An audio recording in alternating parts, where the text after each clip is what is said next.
प्रार्थना करते हैं राधे राधे। कि कृपया कर्म वीडियो करके को फल पूरा को देखें। भगवान के ऊपर छोड़ दो। ठीक समझो, जो निर्णय होता है वो हमारे ही अभ्यास और कर्म का होता है, पक्का समझिए। कहीं भी कोई विजय प्राप्त करता है, उसका अभ्यास बहुत दृढ़ हो गया है, वो अभ्यास से आगे निकल रहा है। अभ्यास, उसमें आप ऐसी भावना न सोचे कि हम कोई ऐसा दान पुण्य की, वो एक अलग कर्म बन गया, वो आपका एक अलग कर्म बन गया। नहीं, आपकी अश्रद्धा हो जाएगी प्रभु में। हम अभ्यास से जो हमें जीतना है, उसको हम सोचे कि यहां दान कर देते हैं और वहां हम विजय प्राप्त कर लेंगे, तो ये कि नया कर्म, शुभ कर्म आपका फलीभूत होगा आगे, लेकिन वर्तमान में वहां अभ्यास काम करेगा आपको।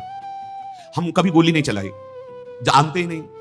अब हम मनाए कि प्रभु ये निशाना हमारा जो है ठीक लक्ष्य पे लग जाए, अभ्यास करो। और निशाना नहीं लगा तो हमें अश्रद्धा हो जाए। भगवान हमने कहा था तुमसे निशाना सही लग जाए। ऐसी मूर्खता, ऐसी अज्ञानता नहीं करनी है। जो अभ्यास, अर्जुन को क्या बोल रहे हैं भगवान? अभ्यास योग युक्त, सामने खड़े हैं सरकार। अभ्यास योग युक्त है ना, चेतसा नान्यगामिना, लक्ष्य पर आपकी दृष्टि रहे, दृढ़ अभ्यास रहे। बस यही बात समझिए। चाहे परमार्थ हो, चाहे पढ़ाई हो, चाहे व्यापार हो, चाहे नौकरी हो, चाहे कोई क्रीड़ा हो, अभ्यास, प्रमाद स्थिति नहीं, भोगों में मनोरंजन नहीं, अभ्यास।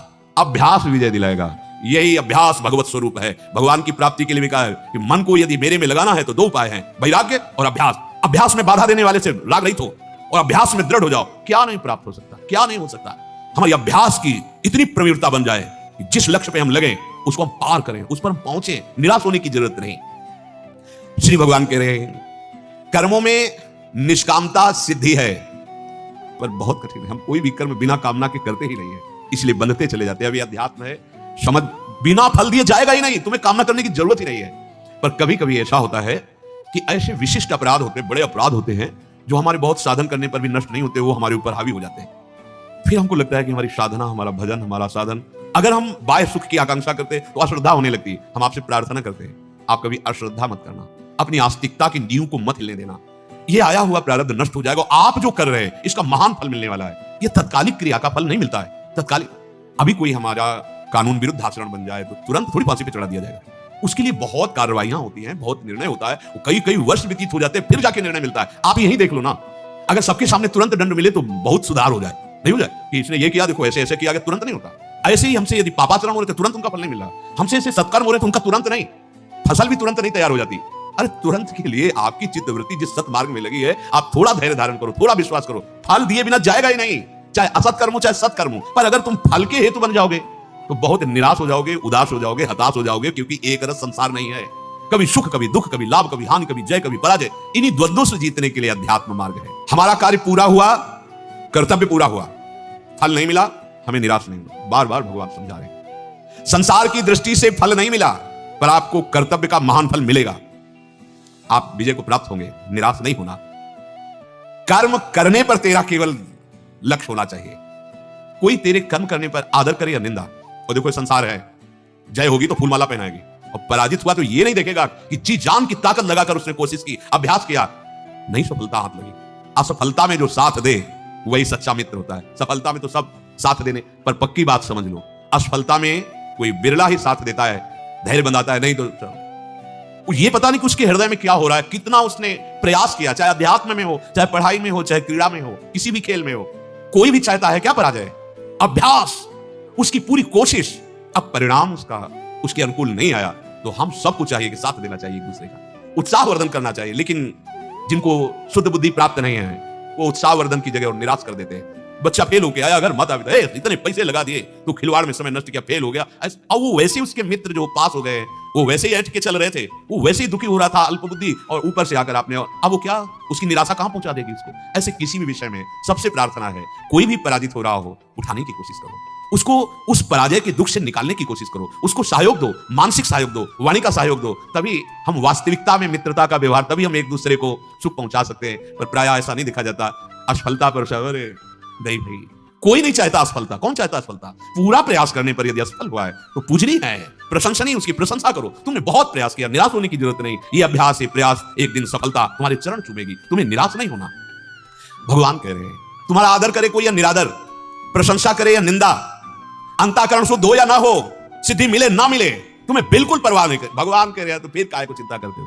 तभी तो शरणागत मस्त रहता, निश्चिंत रहता। महाराज आपकी नाव में बैठ गए तो आप देखना, पर यहां नाव का परिचय ही नहीं है, इसीलिए हम निराश हो जाते हैं, हताश हो जाते हैं, दुखी सुखी हो जाते हैं। बहुत सुंदर मार्ग है भगवान पास से। निहाल कर देते। सच्ची कहते भगवान का आश्रय ना हो तो फिर वो दुर्गति होती है, अंतर में होती है। सब सुविधाएं लेकिन जल रहा हृदय, उसको कैसे शांत करोगे? एसी नहीं शांत कर पाएगी, ठंडा जल नहीं शांत कर पाएगा, विचार शांत करेंगे। और वो विचार बाजार में नहीं मिलते, वो भगवद आश्रय से आते हैं, भगवद आश्रित से। भगवद आश्रित को विचार देकर भगवान बचा लेते। भारी से भारी दुख की परिस्थिति है, पर इतना उत्तम विचार है कि दुख उसे छू नहीं पा रहा है। लाभ के लिए करते हो, जब हानि होती तो देखो हम सब निराश हो जाते हैं। ठीक नहीं है ये निराशा, हमारी उन्नति में बाधक हो जाएगी, हमारे जीवन को जीने में बहुत बाधा पहुंचा देगी। इतना दुर्लभ जीवन हम निराश होकर जिए, हम हताश होकर जिए, ऐसा नहीं, ऐसा नहीं। इसीलिए अध्यात्म की कला आनी चाहिए, अध्यात्म की युक्ति होनी चाहिए। कोई ये ना समझ ले कि आरंभ में एक बार मैं गिर गया तो गिरता ही रहूंगा। ये ऐसे अमृतमय वचन है चलने वाले के लिए, जो नहीं चले वो क्या समझेंगे। कभी ये ना समझे कि आरंभ किया और गिर गए तो अब क्या नहीं। जैसे जीतने वाले को उत्साह होता है, उसे 1000 गुना उत्साह बढ़कर बढ़ाएंगे। हम यही नहीं समझ पा रहे। विजय तो हमारे चरण चूमेगी। अरे अविनाशी के बच्चे हैं, हमें बिल्कुल निराश नहीं होना। एक बार आरंभ में यदि हम गिर गए हैं, चूक हो गई, चढ़ना हमारा फिसल गया पैर, हमें बिल्कुल पीछे नहीं हटना।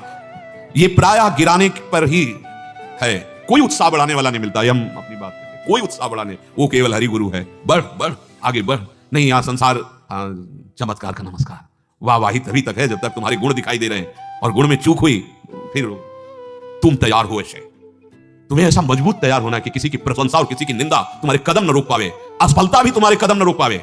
ऐ साधक, ऐ उपासक, ऐ मनुष्य देह में विराजमान भगवदंश, कोई असफलता तुम्हारे कदम न रोक पावे। चलना है हमें उस दिव्य वस्तु को प्राप्त करना है, हमें विजय प्राप्त करनी है। एक बार तुमने यदि असफलता में भी कदम बढ़ा दिए तो महावीर बन जाओगे। ये असफलता कदम रोक देती है। अब क्या होगा? अब वही होगा जो होना है। बस जिद्दी स्वभाव चाहिए, यहां जिद्दी स्वभाव चाहिए। जीवन में देखा है, जहां कहीं भय, जहां कहीं परास्त होने की बात मन ने खड़ी की है, वहीं अब कर परास्त तुम। हर तरह से देखा है कि क्रॉस कर गए, निकल गए। वो अहंकार नहीं होता, वो भगवत आश्रय और अपने अभ्यास, उसमें दृढ़ता, उसमें फिसड्डी स्वभाव नहीं, रोने वाला स्वभाव नहीं होना चाहिए। नहीं, हम रो नहीं सकते, रुलाएंगे। ये काम क्रोध बहुत रुला चुके हैं। भगवान का आश्रय लेकर हर विकार को भगाएंगे। वीर पुरुष के लिए नहीं, हम सब महावीर के अंश हैं, महाबली हैं हमारे प्रभु। अभय भुज दंडमूल पीनान सुसान उनके शरणागत हैं। ये केवल बातें या प्रवचन नहीं कर रहे, ये छाती की बात कर रहे हैं। कदम कदम पर पराजय परास्त करने के लिए दौड़ती है, और उपासक देख रहा है पर घबराए नहीं। हर कदम उसका विजय श्री की तरफ बढ़ेगा, क्योंकि हम सत्य वस्तु की तरफ चल रहे हैं। हम अपने कर्तव्य का पालन, एक बार असफल हो गए तो क्या हुआ?